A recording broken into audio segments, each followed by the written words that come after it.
Xudo xolasa mana seni qo'yish jarayoni boshlandi. Toniga girmasida. Baxtiyor ustozdan master class boshlandi. Xo'p, Ro'molimizda. qarang. Birinchi navbatda termostat bo'yicha tushuntirib beraman. Termostatni 38 qo'ygan. Nima uchun?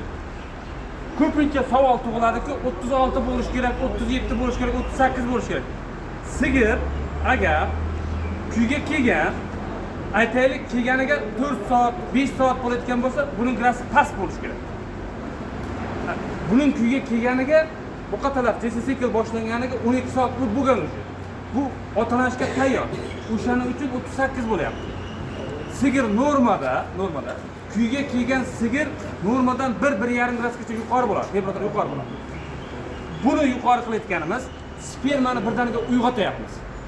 Tirik holatga o'tkazyapmiz. Aktiv holatga o'tkazyapmiz. Qarang, tiriklik bor, aktivlik bor.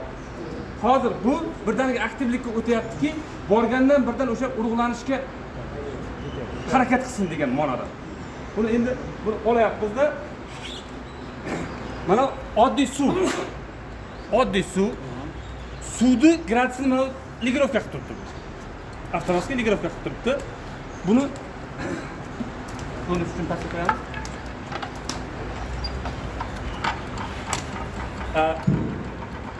Texnika xavfsizligiga sizlar javob berasizlar. Bo'lishi mumkin siz aholi bilan ishlaydigan bo'lsangiz, aholi qiziquvchan. Keladi, buniga qo'lini tiqib ko'radi, buning ichiga qaraydi, va hokazo. Yo'q. Uni siz o'sha xalq bilan ishlagan vaqtida tushuntira bilishingiz kerak.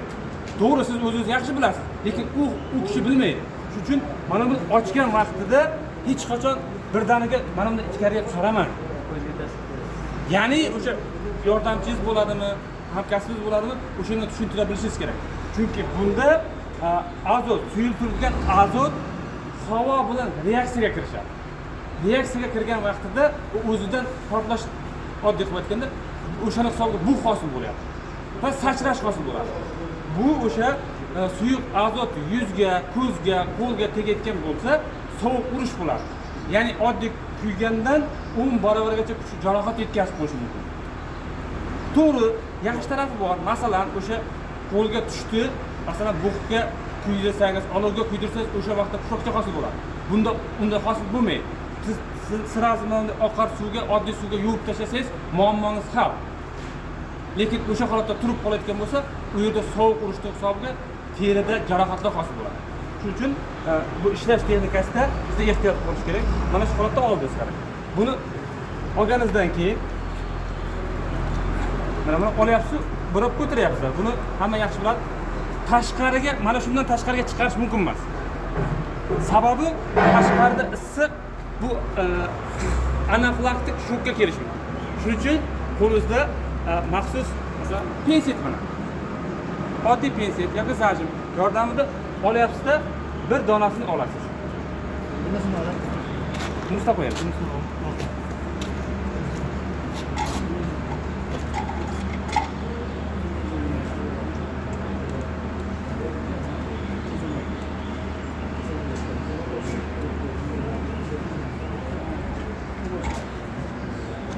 İmkon qadar og'zi kamroq ochiq turishi kerak. Qancha ko'p tursa, o'shancha azotning sarfi kuchayib ketadi. Xo'p, necha minut turibdi bunda? Biz hammasini vaqtini qo'ymaganmiz. O'zimiz vaqtga qarab 50 sekund yoki 1 minutga olamiz. Qarang. 30 sekunddan 70 sekundgacha turiladi. Nima uchun? Mana bu azoti erib, ichkaridagi sperma erigancha. İçkarida o'sha bu yerda turibdi, erigandan keyin qarang, eridi. Bu endi ishlatishga tayyor bo'ldi. Birinchi xatomiz qarang. Mana bu yerga tushunarsiz. Birinchi xatomiz. Mana bu suv sizda sterilnimidi? Yo'q. Iliq suv olib keldingiz, tifalda yoki o'choqda qaynagan suvni olib keldi. To'g'rimi? Uning ichida kaliy bor, kalsiy bor, va hokazo magnez tuzlar ham bor. Kerak bo'lsa, qishloq sharoitda ba'zi loyqa suvni ham olib keladi. Ariq suvni ham olib keladi. Qaynatyapti, lekin u o'lmayapti-ku. O'shaning uchun buni ham ko'rsatib beramiz. Kavsharlanish deydi. Ya'ni pay, ana, Yo'qlayotgan joyi. Bu kesilayotgan joy. Bu yerda ikkita porshini bor. Mana porshini bor. Siz mana bu holatda ushlaganingizdan keyin birinchi navbatda suvni yo'qotishimiz kerak. Sababi solgan vaqtimizda suv yetib bordi, kesganimizdan keyin o'shaning ichiga suv kirib qoladi. Suv kirib qolmaslik uchun mana bu mana o'zi bu yerda endi sharoit yetarli. Sharoit yetarli, mana bunday holatda bo'lyapti. Agar mana bu holat bo'lmasa, holat bor. Nam bo'lsa deyapti. Mana buni hisobiga biz bu yerdagi suv ichkariga kirganligi uchun spermani o'ldiryapmiz-da, nechidir foizni. Aytaylik, aytgan bo'lsa, suv kirishini hisobiga 2 ball bo'lsa 6 ballga tushib qoldi. To'g'rimi? 6 ballga tushib qoldi. Ana endi kateter qaysi birlashadi? Bu yerga qo'yapmiz. Mana bu ichiga joylashtirdik mana.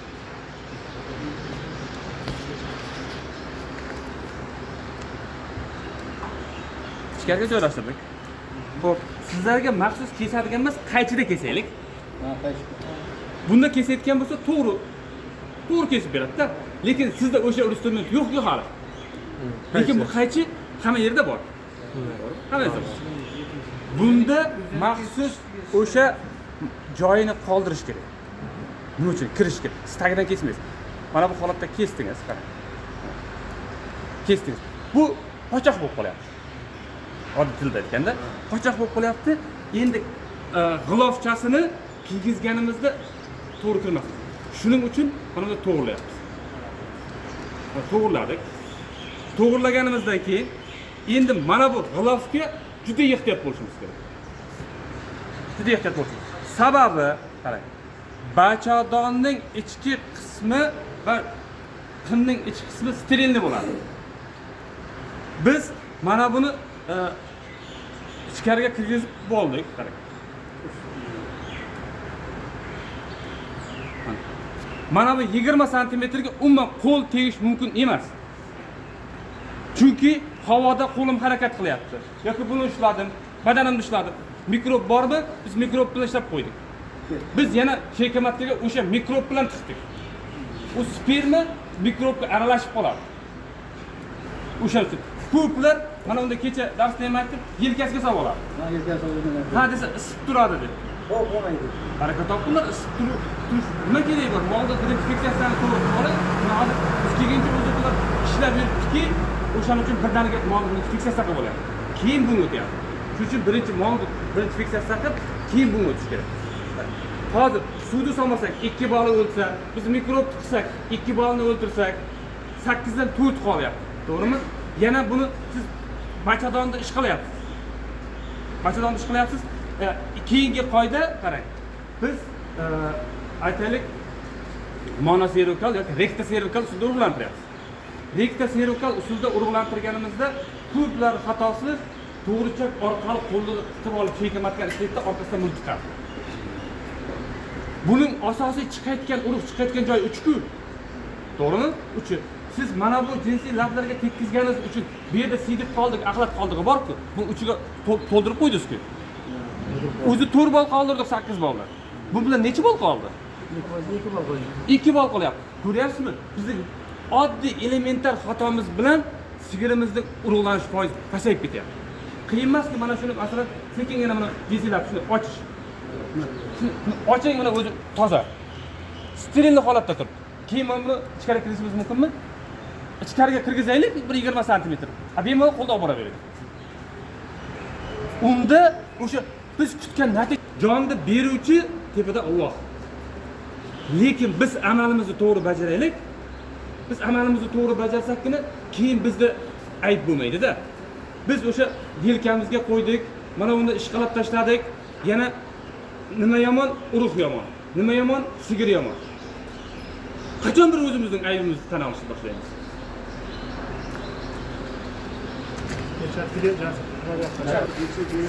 Xudo xolasa sun'iylar urug' qo'yish boshlandi. Jarayonni kuzatib boringlar. Buni mikroskoplar bor edi. Hozir bu yerda ko'ramiz.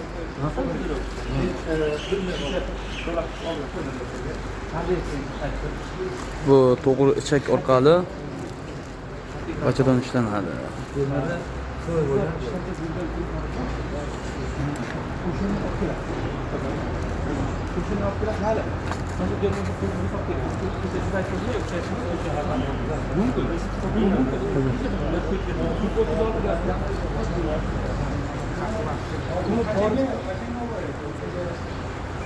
va urug' jo'natiladi.